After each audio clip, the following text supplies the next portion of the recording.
Hello friends, स्वागत है आज आपका फिर से एक नई वीडियो में, जिसमें हम आज बात करने वाले हैं बारसा के न्यू साइनिंग्स के बारे में। फिर उसके बाद हम बात करेंगे प्लेयर्स के कॉन्ट्रैक्ट रिन्यूअल्स के बारे में। फिर उसके बाद हम बात करेंगे पॉसिबल डिपार्चर्स के बारे में कि कौन से प्लेयर जो है बारसा का स्क्वाड छोड़कर जा सकते हैं। शुरुआत करते हैं यार, सबसे पहले तो गोलकीपर की जो पोजीशन है वहां से। तो बारसा का जो बारसा ढूंढ रही है कोई भी एक गोलकीपर जो है गारंटीड गोलकीपर, ताकि लॉन्ग टर्म इन्वेस्टमेंट हो, जैसे कि टेर स्टेगन को साइन किया था बारसा ने। और इनाकी पेनिया जो है फिलहाल गैलाटासराय में खेल रहा है तुर्किश लीग में। तो वो जो है आने वाले सीजन के लिए भी सेकंड ऑप्शन ही रहेगा, सेकंड प्लेस ही रहेगा उसका बारसा की स्क्वाड में, अगर वो लोन से वापस भी आता है तो। फिर उसके बाद हम बात करते हैं डिफेंस की। तो डिफेंस के लिए अगर हम बात करते हैं तो सेजार आस्पी और एंड्रेस क्रिस्टनसन, जो चेल्सी के जो दो यूसीएल विनिंग डिफेंडर्स है। क्रिस्टनसन जो है वो लगभग साइन हो चुका है। और अगर हम बात करते हैं सेजार आस्पी की, तो आस्पी को जो है 2 साल प्लस ऑप्शनल 1 ईयर का एक कॉन्ट्रैक्ट ऑफर किया है बारसा ने, लेकिन प्लेयर की तरफ से जो है कोई भी अभी तक रिस्पांस नहीं आया है, या फिर अभी भी मतलब अवेटिंग है रिस्पांस उसका, क्योंकि उसको जो है बहुत सालों से वो लंदन में रहता है, तो उसको टफ जा रहा है डिसीजन जो लेना है उसको। और फिर उसके बाद हम बात करते हैं राइट बैक पोजीशन की। राइट बैक पोजीशन के लिए सबसे पहले नाम जो सबसे सामने आ रहा है वो मजरवी का आ रहा है, जो आयक्स का प्लेयर है।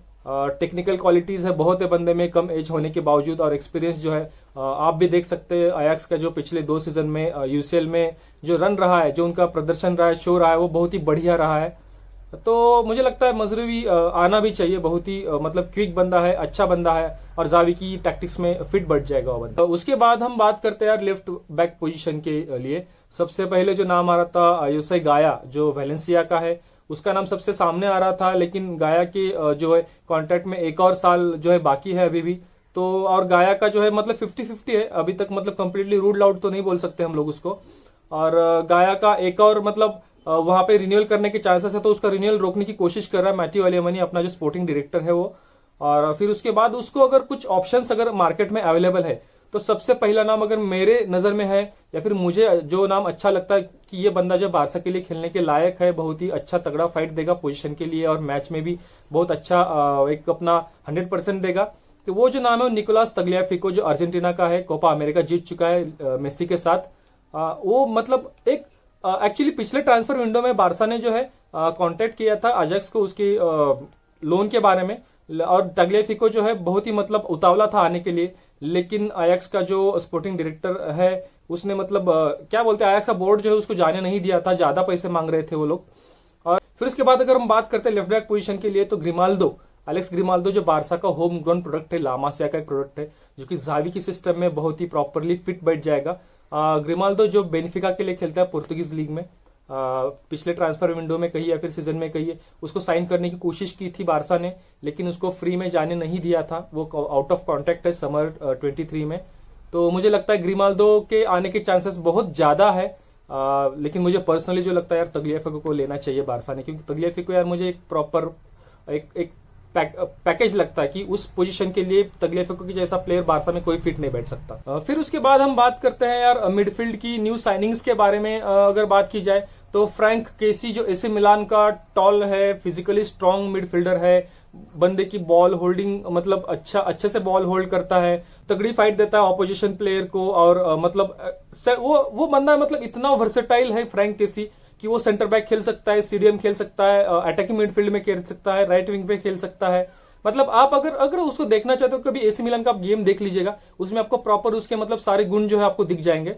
और एक्चुअली इनिशियली जावी को कार्लोस सोलर, जो वैलेंसिया का मिडफील्डर है, वो चाहिए था, लेकिन वैलेंसिया उसके लिए ज्यादा पैसे मांग रहे थे, तो इसलिए मतलब उसको गिव अप करना पड़ा बारसा को। चलो बढ़िया है यार, फ्रैंक केसी जो है बहुत ही मतलब एक फिजिकली इतना स्ट्रांग बंदा है, उसकी एक जो गेम प्ले जो है उसका मतलब वो प्रेशर क्रिएट करता है ऑपोजिशन के ऊपर।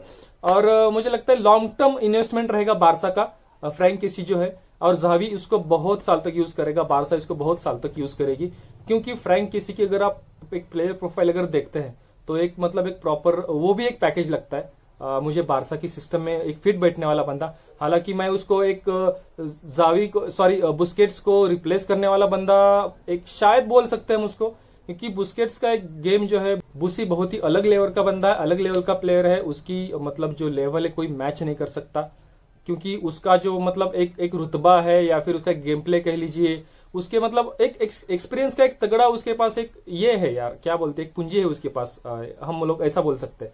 सॉरी मेरे क्या बोलते हैं वोकैबुलरी बहुत ही बुरी है। फिर उसके बाद यार हम बात करते हैं मोस्ट अवेटेड जो नाम है इस ट्रांसफर्स में, वो है अर्लिंग हालैंड का।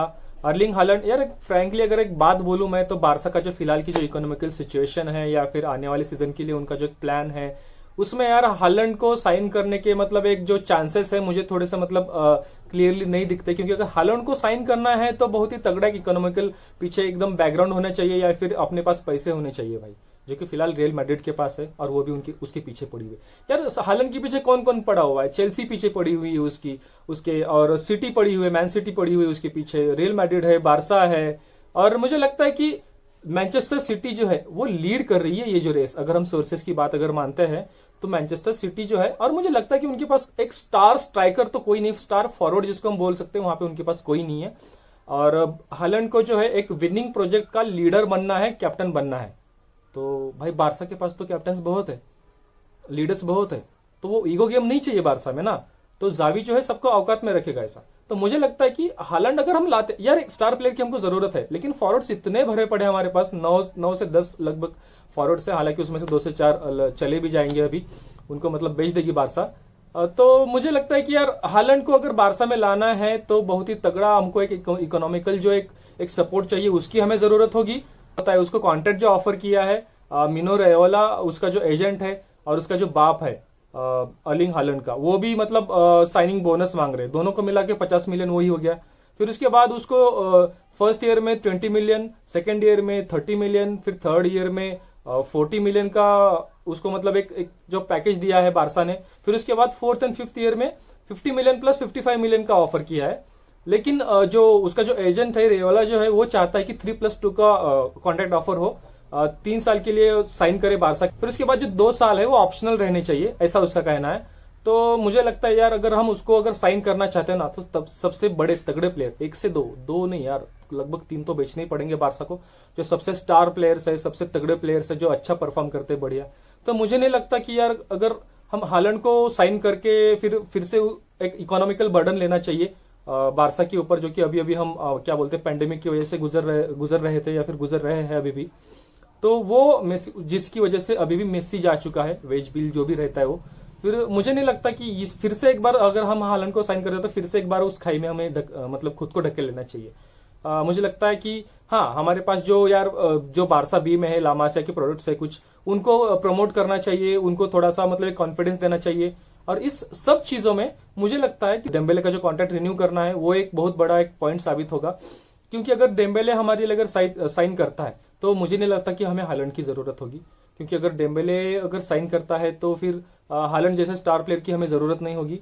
फिर ऑटोमेटिकली बारसा की जो टीम है एकदम एक जो स्ट्रेंथ है बारसा की टीम में आ जाएगी। और डेम्बेले बहुत ही बढ़िया परफॉर्म कर रहा है जावी के अंडर। एक और बात बताना चाहता हूँ यार कि हालैंड को अगर हम साइन करते हैं ना, तो मजरवी जो कि पहले से पीछे पड़े बारसा उसको भी साइन करना पड़ेगा। क्योंकि रेओला है जो एजेंट है दोनों का भी, तो वो मतलब अगर एक प्लेयर लेंगे तो दूसरा भी प्लेयर लेना पड़ेगा। पता नहीं उसकी क्या चीज है या फिर क्या उसका रूल है, पता नहीं क्या चीज है वो, लेकिन बारसा को फिर से वो लेना पड़ेगा। तो मतलब दोनों तरीके से हमको फायदा है। लेकिन अगर इकोनॉमिकल साइड से अगर हम बात करते हैं या फिर फाइनेंशियल जो नजरिया होता है, अगर वहां से अगर हम बात करते हैं तो बारसा की मतलब एक तरह का एक नुकसान मुझे दिख रहा है यार हालैंड को साइन करने में। हाँ अगर बारसा की टीम में अगर कुछ चीजें हैं जो अगर हमको स्ट्रांग बनानी है, तो मिडफील्ड तो पहले से स्ट्रांग है, अटैक भी अभी लगभग हो चुका है 80% के लगभग। और मुझे लगता है कि डिफेंस लाइन जो है यार, हमको एक सेंटर बैक की जरूरत होगी, एक लेफ्ट बैक की जरूरत होगी, एक राइट बैक की जरूरत होगी। हम डेस्ट के भरोसे नहीं बैठ सकते पूरा सीजन या फिर अगले सीजन में। अगर हमको लालिगा के लिए कॉम्पीट करना है, यूसीएल के लिए कॉम्पीट करना है, तो चलो भाई अब बात करते हैं रिन्यूअल्स की बारे में, कॉन्ट्रैक्ट रिन्यूअल्स के बारे में। सर्जी रॉबर्टो जो है बारसा छोड़ के ही जा रहा है यार। बहुत ही बढ़िया प्लेयर है, एक क्या बोलते हैं इंग्लिश में कि वर्क हॉर्स जो है। हर एक कोच ने अपने तरीके से उसको यूज किया है, हर एक कोच ने उसको एक नई पोजीशन दी है, एक नया रोल दिया है, और उस रोल में वो बहुत बढ़िया उसने एक मतलब क्या बोलते परफॉर्म किया है। तो मुझे लगता है अगर पिछले 1 से 2 सीजन की अगर हम बात करते हैं तो बिल्कुल भी मतलब हक चुका है वो। बहुत मतलब उतना जो बोलते हैं क्वालिटी का जो गेम प्ले था उसका वैसा नहीं खेल चुका है वो। तो मुझे लगता है कि चले यार ठीक है, जाने देना चाहिए। Thank you Sergi Roberto for that la remontada वाला गोल जो हमने पीएसजी के साथ मारा था 6-1 विक्ट्री में। अब हम बात करते हैं गावी और अराहो के कॉन्ट्रैक्ट रिन्यूअल्स के बारे में। तो गावी को और अराहो को जो है 5 साल का कॉन्ट्रैक्ट ऑफर किया है बारसा ने। मैंने कहीं पे पढ़ा था कि अराहो का जो कॉन्ट्रैक्ट रिन्यूअल सिर्फ 4 साल का है, तो देखते हैं क्या होगा। लेकिन दोनों का जो रिलीज क्लॉज है वो 1 बिलियन का रखा है। भाई लापोर्टा बहुत हरामी चीज है, मतलब अपने प्लेयर को जाने नहीं देता। और मुझे लगता है कि यार मतलब अपने यंगस्टर्स को ऐसे ही एक शील्ड करने का एक तरीका है ये, मुझे लगता है ये करने की जरूरत है, जैसे रियल मैड्रिड भी करती है। फिर उसके बाद हम बात करते हैं सर्जियो बुस्केट्स की। बुस्केट्स जो है अभी फिलहाल उसको एक्चुअली वो बंदा जो है जावी के प्लान्स में है। यार उसका जो गेम प्ले है ना बारसा का, मतलब एक सेंटर लगता है वो बंदा मुझे बारसा का। जो गेम प्ले टिकटा का गेम प्ले जो है ना, पोजिशनल प्ले होता है एक, तो उसमें बंदा जो है सर्जियो बुस्केट्स जो है एक क्या बोलते हैं पिवोट की जो पोजीशन होती है, मतलब वो गेम का जो सेंटर है वो है बुस्केट। और उसके बावजूद भी अगर वो खेलता भी नहीं है तो अपने पास इतने सारे मिडफील्डर्स है, मिडफील्डर्स की हमारे पास भरमार पड़ी हुई है, तो उनको गाइड कर सकता है कि एक प्रेशर में कैसे परफॉर्म किया जाता है, या फिर मतलब बहुत सारी चीजें हैं बुस्केट से सीखने के लिए। और यार पूज जैसे, गावी जैसे, निको जैसे प्लेयर्स है, इनको यार जरूर मतलब बहुत काम आएगा अगर बुस्केट्स अगर हम रखते हैं उसको बारसा के स्क्वाड में। फिर उसके बाद हम बात करते हैं रिकी पूज और ऑस्कर मिंगेजा की। ऑस्कर मिंगेजा को भी बहुत कम गेम टाइम मिला है, और उससे भी कम गेम टाइम मिला है रिकी पूज को। पता नहीं वो बंदे का क्या इशू है, क्या प्रॉब्लम है। कोमान के अंडर भी वो कम खेला है, और फिर उसके बाद जावी के अंडर भी वो बहुत कम खेल रहा है। हाँ, हालांकि जावी ने कल बोला है कि यार जो मतलब ट्रेनिंग में उसके जो ये होते एनर्जी होती है, या फिर उसका जो गेम है बहुत ही तगड़ा, बहुत ही बढ़िया है। हालांकि मैंने उसको अभी तक यूज नहीं किया है, ऐसा कहना है जावी का। तो मुझे लगता है कि मिंगेजा को और पूज को है जो है गेम टाइम के लिए किसी दूसरी टीम में जाना चाहिए। इसके बाद हम बात करते हैं उमटीटी और लोंगले, जो दोनों लेजेंड्स है। निकल जाओ भाई दोनों, मतलब वैसे भी जानिए। एक और बात बताना चाहता हूँ, पाब्लो टोरे जो रेसिंग संटेंडर क्लब के लिए खेलता है, बहुत ही एक जेम है, एक टैलेंटेड मिडफील्डर है, अटैकिंग मिडफील्डर, रेसिंग की तरफ से खेलता है। तो रियल मैड्रिड और बारसा उसके पीछे पड़े हुए थे, लेकिन फिलहाल रियल जो है मतलब पीछे हट चुकी है, और वो बंदा लगभग बारसा के लिए साइन कर रहा है। थैंक यू गाइज वीडियो देखने के लिए, और बताइएगा वीडियो आपको कैसा लगा। अच्छी बात बोली, आपको अच्छी लगी तो ऐसे थोड़ा मार दीजिए हाथ, आप थोड़ा सा मार दीजिए।